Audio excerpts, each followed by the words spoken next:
navigating the online world these days, it really feels like the Wild West sometimes, doesn't it? Oh, absolutely. You're swimming in information, you've got illegal content popping up all over the place, and, well, honestly, just trying to wrap our heads around how these huge platforms we use every day actually work.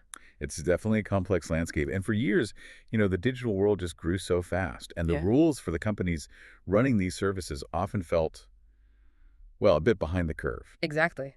Which brings us right to our source material for this Hmm. deep dive. Key excerpts from the European Union's Digital Services Act, the DSA. Ah, yes, the DSA. Think of it as the EU's big attempt to bring some clearer rules to that online Wild West. So our mission today is to really plunge into these specific documents. We want to pull out the key requirements the DSA puts on online service companies in the EU. Especially around content, right, Mm. and user interaction. Precisely. And how the law tries to sort of thread that needle between safety, free speech, business interests, all of that. It's a landmark piece of regulation, no doubt. It sets up this framework that applies differently, depending on the size and the role of the provider. Right. You mentioned different types. Yeah, starts with basic intermediary services, then adds more obligations as you go up the chain, all the way to the really strict rules for the biggest players, Mm. the very large online platforms and search engines. VLOPs and VLOCs will definitely unpack those categories. Okay, good. So Uh, let's dive in. What exactly does the DSA mean by intermediary services? What kinds of companies are we talking about at that base level? Well, the definition is pretty broad, really, to cover the internet's plumbing, you could say. There are three main types. First, mere conduit. Okay. That's just transmitting information, like your basic internet service provider, Hmm. or providing access to the network. Just the pipes. Exactly. Second, caching. Right. This is temporary automatic storage of data, just to make transmission faster, like when your browser saves bits of a web page. Got it. Faster loading. Right. And third, and this is the really crucial one for most platforms we interact with, hosting services. Hosting. This is where the provider stores information provided by a user at the user's request. Think cloud storage, yes, but also social media sites, online marketplaces, video platforms, basically anywhere you upload stuff. Okay, so it really spans from the basic infrastructure right up to where our photos and posts actually live. And the goal, I think the text says, is full harmonization across the EU. That's the idea.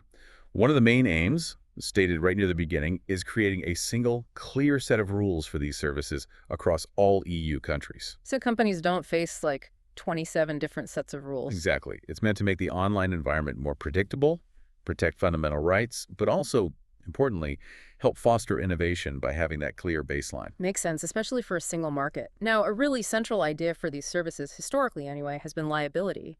When are these providers not responsible for the potentially illegal stuff users post or send? Right, this builds on principles that have been around for a while, but the DSA really clarifies and strengthens them. Hmm. Generally, these services aren't liable for user content, but, and this is a big but, under specific conditions. Okay, what conditions? Well, for the basic mere conduit and caching, it's about not initiating the transmission, not Mhm. selecting the receiver, not modifying the content. Pretty technical stuff. And they have to act if an authority orders them to stop something. And for hosting services, where the content is actually stored. This seems like the key one for social media marketplaces. Absolutely. For hosting services to keep that liability shield, there's a really critical trigger point. Once they get actual knowledge or awareness of illegal activities or illegal content, they must act expeditiously to remove or disable access to that specific content. Okay, actual knowledge or awareness and expeditiously. Those sound like important legal terms. What do they mean in practice? How do they get this knowledge? And how fast is expeditiously? Good questions. The DSA text explains that actual knowledge can come from the provider's own investigations. Maybe their own content moderation finds something. Oh. Or, very importantly, through notices submitted by users or other third parties. Notices from users, Yeah. like flagging a post. Exactly. But crucially, these notices need to be precise and detailed enough. They have to actually allow the provider to identify the specific content and figure out why it's claimed to be illegal. So someone can't just vaguely say, hey, there's bad stuff somewhere on your massive platform. That's not enough. No, exactly. The law is quite clear that general awareness that illegal content might exist isn't sufficient to trigger this specific knowledge requirement. Hmm. Even things like automatic search functions that just index content don't automatically count as specific knowledge that breaks the liability shield. Interesting. So the DSA isn't making platforms automatically responsible for everything the second it's uploaded. The onus is partly on the outside users, authorities, to provide specific actionable info. That's a key insight, yes. They need that specific actionable knowledge. So when does this liability protection fall away? When can a platform be held responsible? Well, one major way is if the user who posted the content is acting under the authority or control of the platform itself. Authority or control, like an employee. It could be, but the DSA gives a more subtle example. Think of an online marketplace. If the platform isn't just connecting buyers and sellers, but is actually setting the price for the goods a seller offers, that seller might be seen as acting under the platform's control. Ah, In okay. that scenario, the platform could lose its safe harbor for that specific content or transaction. It's about how involved the platform gets. So if they step beyond just being a neutral host, and there's another specific point for platforms connecting consumers and traders, like e-commerce sites, right?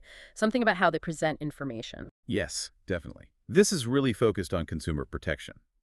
These platforms can lose their hosting liability exemption if they present information in a way that might mislead an average consumer into thinking the platform itself provided the product or service, or that the seller was acting under the platform's direct control or authority. What kind of presentation would do that? Hiding who the seller is. Exactly. Things like not clearly displaying the actual trader's identity, maybe hiding their details until after you've clicked buy, or even marketing a product using the platform's own brand instead of the seller's. I see. The insight here is really pushing platforms towards transparency. Make it clear who the consumer is actually dealing with. If you obscure that, you might lose your liability protection for what that seller does. That feels like a significant step for consumer rights online. Now, what about platforms that try to be proactive? Say they use AI or human moderators to look for illegal content themselves. Do they then lose their liability shield because, well, they proved they could find stuff? That's a really critical question, and the DSA addresses it directly. It clarifies that providers who undertake voluntary efforts in good faith to detect and remove illegal content do not lose their liability exemptions just because they take these actions. Ah, okay, so they aren't penalized for trying to clean up. Not if they do it right. Yeah, The key condition is that they must act diligently, diligently meaning. meaning their actions need to be objective, non-discriminatory, proportionate, and always respect fundamental rights, like freedom of expression. The law basically encourages responsible, proactive moderation without creating a penalty for doing it. Okay, so being proactive is okay, even encouraged, as long as it's done carefully and fairly. So platforms have to act quickly once they know about specific illegal content, and they can look for stuff proactively without penalty. Mm. What about the actual process? What are the specific requirements for how they handle illegal content flags or requests from authorities? Right, so for hosting services, especially the online platforms, the DSA requires them to set up notice and action mechanisms. These have to be easy to access and user-friendly. This is the system where you, as a user, can flag something you believe is illegal. And the notice has to be precise, like we said. Exactly. Specific enough for the platform to evaluate it. It should explain why the person thinks it's illegal and include the location, like a URL. And when the platform acts on a notice, They have to do it in a timely manner, diligently, non-arbitrarily, and without discrimination. And importantly, any action, like removal, should be strictly targeted at the specific illegal content identified. and always respecting rights like free speech. Absolutely. That's a constant refrain. Respect for fundamental rights, including freedom of expression, is paramount. And the platform should also let the person who sent the notice know what decision they made. What about when it's not a user, but the police or a court telling them to do something? Yes, national, judicial, or administrative authorities can still issue orders against specific illegal content or orders demanding specific information about users. The DSA doesn't create new powers for them to issue orders, but it does harmonize some minimum conditions for how providers across the EU must respond. Harmonize how they respond. A key part is the obligation for the provider to inform the authority, without undue delay, about what effect they gave the order. Did they comply? Did they take it down? Did they provide the info? It standardizes that feedback loop. Okay, standardizing the reporting back. Precisely. And the text stresses that these orders must comply with EU law, including the Charter of Fundamental Rights and data protection rules like GDPR. And crucially, the DSA explicitly reiterates that it does not impose a general obligation on platforms to monitor all content or proactively hunt for illegal activity. That no general monitoring principle is key, isn't it? To avoid turning platforms into sort of constant police forces. It's a fundamental safeguard. What if a platform, just in its normal operations, comes across something really alarming, like evidence of a serious crime, a threat? A good point. If a hosting provider becomes aware of information that suggests a criminal offense involving a threat to a person's life or safety, they have a specific obligation. They must inform the relevant law enforcement authorities without delay and provide all the relevant information they possess. So, a duty to report imminent, serious threats. Yes. But the DSA is also clear this isn't a backdoor to allow profiling users just to look for potential crimes. It's about responding to specific, serious suspicions when they arise. Okay, imminent threat gets reported. Let's shift gears a bit to transparency. The DSA seems really big on platforms being more open about what they're doing. What do users and the public get to see? A major piece is the statement of reasons. When an online platform makes a decision about user content or an account, maybe they remove a post, disable access, demote something, restrict monetization, or suspend an account because it's illegal or violates their terms, they must give the affected user a clear, understandable explanation. A statement of reasons. What needs to be in it? The law is quite specific. It needs to include what type of decision was made, removal, suspension, etc., and for how long. The facts and circumstances relied on, like was it based on a user notice, was it found by automated means, the legal ground if it was deemed illegal content or the specific contractual term violated, and really importantly, clear information about the redress options available to the user. Redress options meaning how you can fight it. Exactly, how you can appeal the decision. The statement has to point you towards those options. Does it say who flagged the content? Usually no. The identity of the original notifier isn't typically revealed unless it's absolutely necessary to figure out if the content was illegal. Think of copyright infringement, for example, where knowing the rights holder is essential. Ah, okay. Oh, and there's one small exception. These statements aren't required for high-volume, deceptive commercial content, essentially spam spread by bots. Right. Tackling spam doesn't need individual explanations. That makes sense. Beyond these individual decision notices, is there broader transparency required, like overall reports? Yes, absolutely. All intermediary service providers have to publish annual transparency reports about their content moderation activities. All of them. Well, most. These reports need to cover things like the number and type of notices they received, what kind of illegal content was involved, what actions they took, response times, and crucially, details on the orders they received from authorities. And this data should be machine readable so researchers and the public can actually analyze it. Does this apply to, say, a tiny startup blog platform? Generally, no.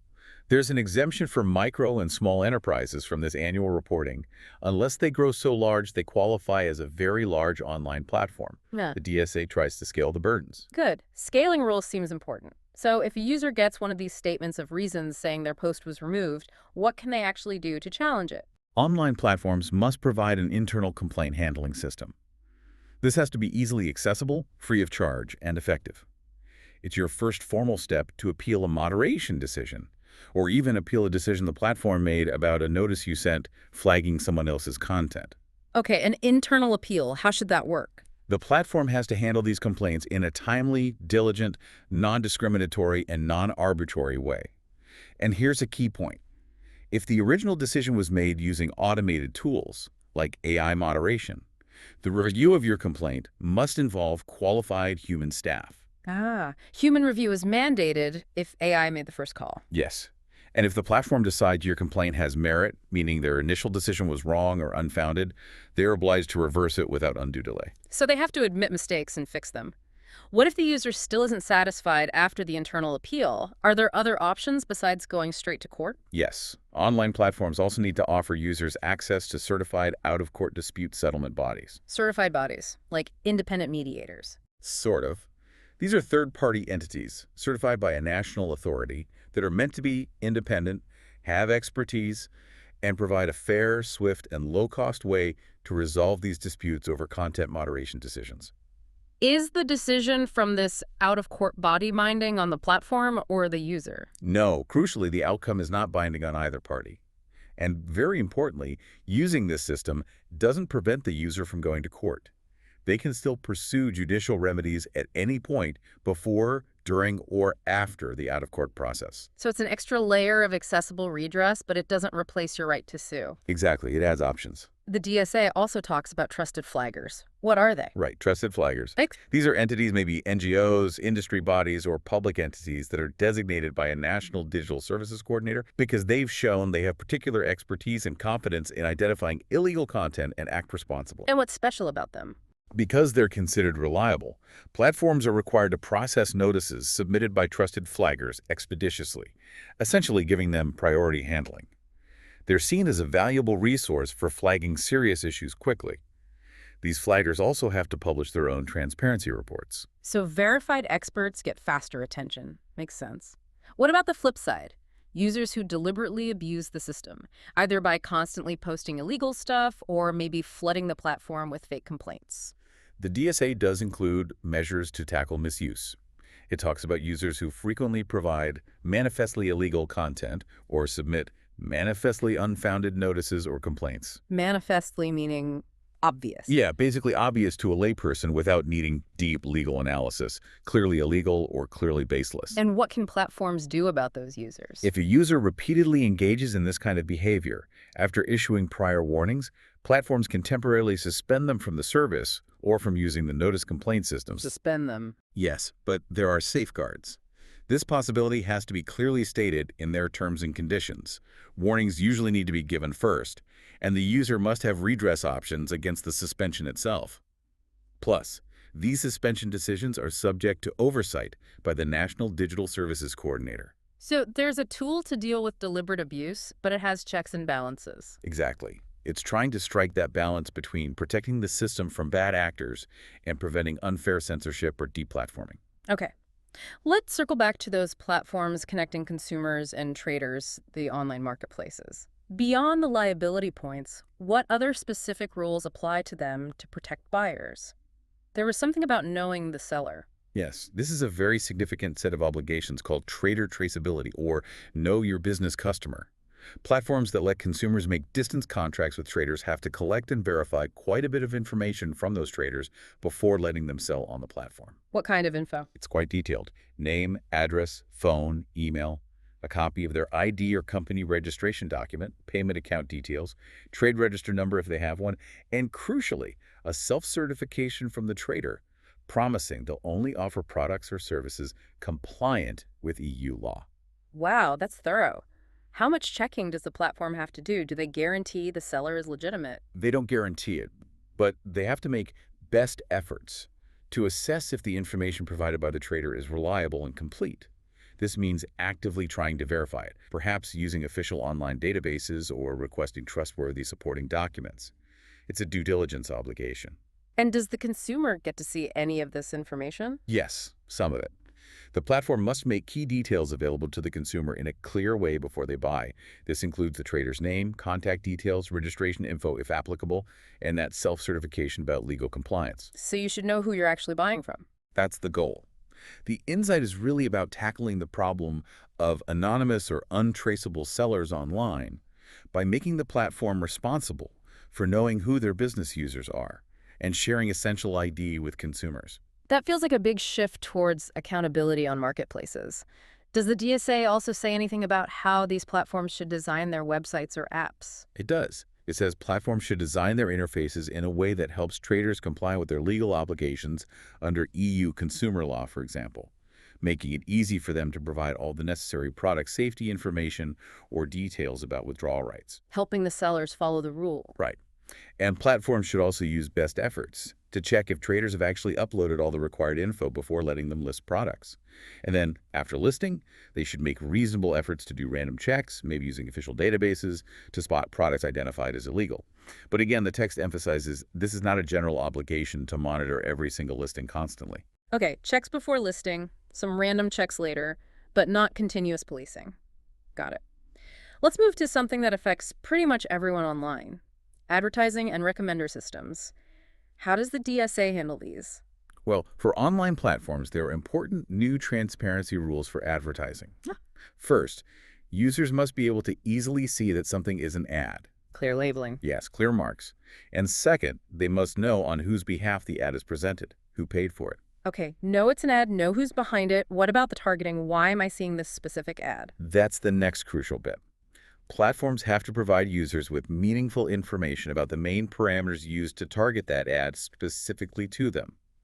Was it based on your location, your browsing history, interests you've shown? Was profiling involved? Ah, so telling you why you got picked for this ad. Exactly. And they also need to tell you about any tools you have to change those criteria or opt out of certain kinds of targeting. This ties in very closely with GDPR data rights, of course. It really connects to that feeling of, why am I seeing this? Mhm. Now, I remember reading that the DSA has some specific prohibitions around advertising, especially for the really big platforms. Yes, this is a major intervention. Very large online platforms and search engines, the VLOPs and VLOSs, face specific bans. They are prohibited from presenting ads based on profiling that uses special categories of personal data. Special categories, Yeah. sensitive data. Exactly. That's things like health information, political opinions, religious beliefs, sexual orientation, sensitive stuff defined under GDPR. They cannot use that kind of profiling for ads. Okay, no targeting based on sensitive data. What else? They are also prohibited from presenting targeted ads based on profiling using the personal data of users they know are minors. Wow, no targeted ads for kids based on their data. Correct. The insight here is a clear political choice to significantly restrict behavioral advertising aimed at vulnerable groups or based on sensitive characteristics, at least on the largest platforms with the widest reach. The DSA text clarifies, though, that this doesn't force platforms to collect age data if they don't already have it just to comply. That's a very significant protection. What about recommender systems? The algorithms that choose what posts or videos pop up in your feed. For all online platforms using recommenders, they need to clearly state the main parameters these systems use in their terms and conditions. Parameters Like, what factors influence why certain content is suggested to you? Is it engagement? Recency? Topics you follow? They need to explain the logic, at least at a high level, and they need to tell users about any options they have to influence these parameters. options like maybe choosing to see posts chronologically, or saying you're not interested in a topic. Things like that, yes. And for the VLOPs and VLOSs, the obligation is even stronger.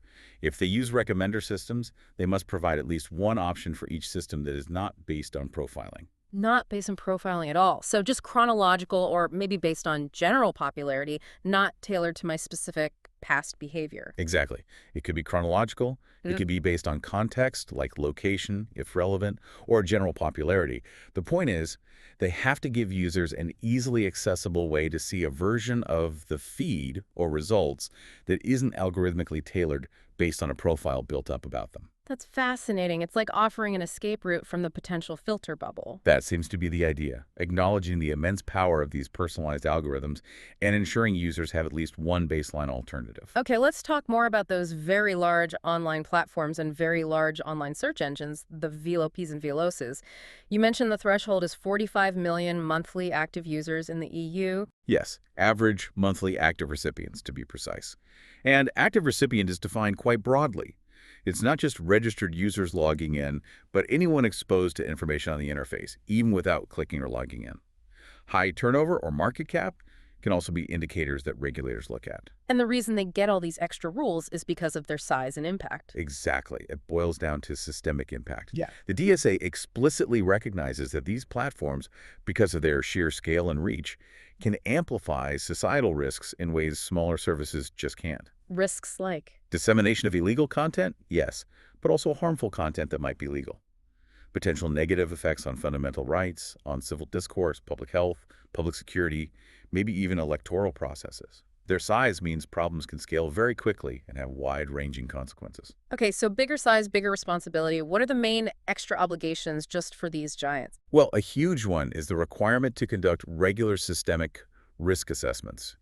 They have to proactively identify, analyze, and assess significant systemic risks arising from their service design, their algorithms, their content moderation, their advertising systems, how their service might be misused, the whole package. Looking for potential harms baked into their system. Yes, including things like intentional manipulation of the service or risks related to automated exploitation like bot networks, or how content might be amplified virally. And once they find these risks, they have to, fix them. They have to put in place reasonable, proportionate, and effective risk mitigation measures. They need to demonstrate they are actively working to counter the systemic risks they've identified. What kind of measures? It could be a wide range of things. adapting the design of their recommender systems, maybe tweaking their ad systems, improving content moderation processes, changing their terms of service, cooperating more closely with those trusted flaggers, promoting authoritative information sources. It depends on the specific risk. Sounds like a continuous cycle. Assess risks, mitigate, reassess. How does anyone know if they're actually doing this effectively? That's where independent audits come in.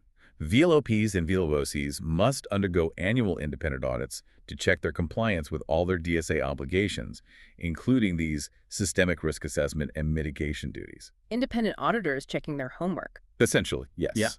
And the audit reports, along with the platform's own risk assessments, have to be provided to the regulators, the European Commission, and their national coordinator, and parts are made public too. Adds a layer of external accountability. You mentioned advertising transparency earlier. Is there something extra just for VLOPs, VLOs there too? Yes, the ad repository.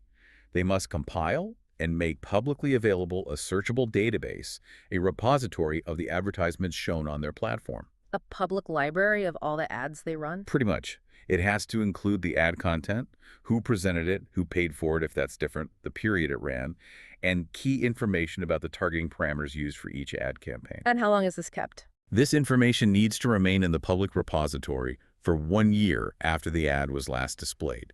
The stated goal is to facilitate research and supervision, allowing researchers, journalists, and the public to scrutinize advertising practices and potential risks on these huge platforms. That could be an incredibly valuable resource for understanding online influence. Do researchers get any other special access to data? Yes, there's a specific provision for data access for researchers.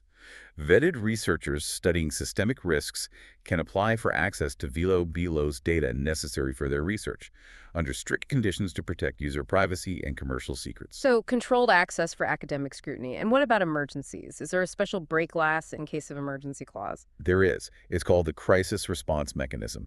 In exceptional circumstances, the DSA mentions things like threats to public security or public health, like a pandemic, or a major security crisis, like armed conflict. The European Commission can step in. Based on a recommendation from the European Board for Digital Services, the Commission can require specific VLOPs or VLOC to take certain urgent measures for a limited time. What kind of urgent measures? Things directly related to addressing the crisis. Maybe rapidly adapting content moderation to deal with disinformation related to the crisis, changing algorithms to prioritize official information, modifying interfaces, measures that are strictly necessary, clearly defined, and temporary, lasting only as long as needed to address the specific crisis situation. A powerful but hopefully rarely used tool for extreme circumstances. Okay, so we have these layers of rules, basic for everyone, more for hosting, even more for platforms, and then the really heavy stuff for the VLOTs and VLOCs. How is this whole complex system actually enforced across 27 countries? It's a multi-layered system, as you say. At the national level, each EU country designates one or more authorities, but one key authority is the Digital Services Coordinator, the DSC. The DSC, what's their main job? They are the primary supervisor and enforcer of the DSA for service providers that have their main base in that country, or have appointed a legal representative there if they're headquartered outside the EU. And what powers do these national DSCs have? They have significant investigatory powers, demanding information, inspecting premises, interviewing staff, and enforcement powers ordering companies to stop infringing the rules, imposing remedies, accepting binding commitments to fix problems. Can they shut a service down? In very serious cases, yes, potentially temporarily. If there's an ongoing infringement causing serious harm, especially involving a criminal offense like a threat to life, and other measures haven't worked, a DSC can ask a national court to order a temporary restriction of access to the service for users in their country. This is clearly a last resort, needs judicial sign-off, and is time-limited. Okay, a powerful backstop, but with judicial checks. Is there coordination between all these national DSCs? Seems like there'd need to be. Absolutely. That's where the European Board for Digital Services comes in. It's an independent advisory group made up of representatives from all the national DSCs, and it's chaired by the European Commission. And the board does what? Harmonizes things. Its job is to help ensure the DSA is applied consistently everywhere. It facilitates cooperation and joint investigations between national regulators, issues opinions and recommendations, and generally supports the DSCs and the Commission, especially on issues related to the VLOPs, VLOCs. Okay, so national DSCs, coordinated by the board. What about the European Commission itself? What's its direct enforcement role, particularly for the giants? The Commission holds exclusive power for supervising and enforcing those additional systemic risk obligations that apply only to the VLOCs and VLOSs. Exclusive power for the big systemic stuff. Why is that centralized? The thinking is that these are the most complex, inherently cross-border issues with the biggest potential impact across the entire EU. Centralizing the enforcement for these specific systemic obligations at the EU level is seen as necessary for effectiveness and consistency when dealing with platforms that operate Europe-wide or indeed globally. Makes sense. And what kind of enforcement muscle does the Commission have for these VLOPs, VLOSs? Significant muscle. It can launch its own investigations, demand vast amounts of information, conduct on-site inspections with help from national authorities, and carry out monitoring actions, which might even include demanding access to databases or algorithms or ordering documents to be preserved. Can they act fast if something urgent comes up during an investigation?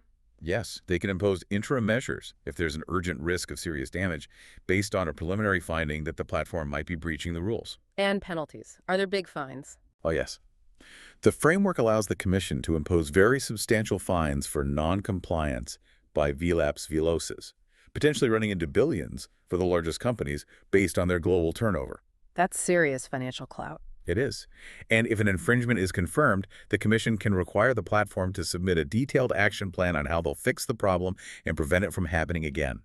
In those absolute extreme cases involving serious criminal harm where all other powers have failed, the Commission can even request a national DSC to pursue that temporary access restriction measure against a VLOPs VLOS. Wow. Okay, so it's national DSCs for most providers, coordination via the board, and the Commission as a lead enforcer for the systemic obligations of the very biggest players. What about users? If you suffer harm because a platform broke these DSA rules, can you sue for damages? Yes. The DSA explicitly states that users have the right to seek compensation from the provider for damage or loss suffered due to the provider infringing its obligations under the Act.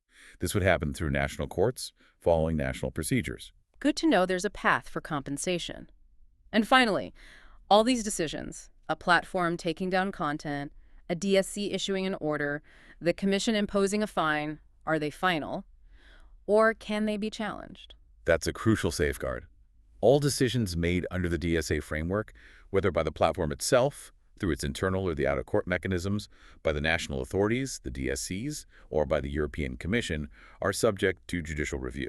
Meaning you can take them to court. Exactly. Users, providers, other affected parties, they have the right to challenge these decisions before a court. That ensures a fundamental level of accountability and check on power for everyone involved in the system. That makes sense. It provides that essential check. Looking ahead then, is there a plan to see how all this is actually working out in practice? Yes, the Commission is required to evaluate the application of the DSA periodically. They'll look at its overall effectiveness, its scope, how it interacts with other laws, the impact on smaller businesses, how well the enforcement structure is working, and crucially, its impact on fundamental rights like freedom of expression. So built-in reviews to see if it's achieving its goals and maybe needs tweaking down the line. Precisely. There will also be specific reviews looking at how the European board is functioning and whether the criteria for identifying VLOPs and VLOFs remain appropriate. It's definitely designed with the recognition that the digital world doesn't stand still. Wow, that was a really thorough deep dive into the core of the DSA, drawing on those source texts. It's undeniably a huge, ambitious effort to bring accountability and clearer rules to the online space. It really is. Focusing heavily on illegal content, sure, but also these broader systemic risks while trying hard to build in user rights through transparency, redress, and those liability shields with conditions. And it's complex, isn't it? These layers of obligations scaling up with the size and role of the provider. Definitely. And the enforcement structure mirrors that complexity, trying to bring together national regulators and the EU level to manage this across such a dynamic digital environment. And as you kept highlighting, that constant tightrope walk trying to make things safer online while protecting fundamental rights like free speech and privacy, and still allowing businesses to operate and innovate, that seems to be right at the heart of this whole massive legal project. It absolutely is. And how that balance actually plays out in the real world as these rules get implemented, interpreted by courts, and tested by new technologies, that's going to be fascinating and probably challenging to watch over the coming years. Indeed. So for you, our listener, maybe a final thought to chew on as you go about your online life. With technology changing so fast, think about generative AI, for instance, and these platforms operating at such a massive global scale. What do you think will be the single biggest hurdle in making these comprehensive DSA rules truly effective on the ground? And maybe could this major EU regulation end up shaping how online services operate globally well beyond Europe's borders? Definitely a lot to consider as we watch this digital future unfold. Absolutely. Well, that's all the time we have for this deep dive. Thanks so much for joining us. Thank you. It was a great discussion.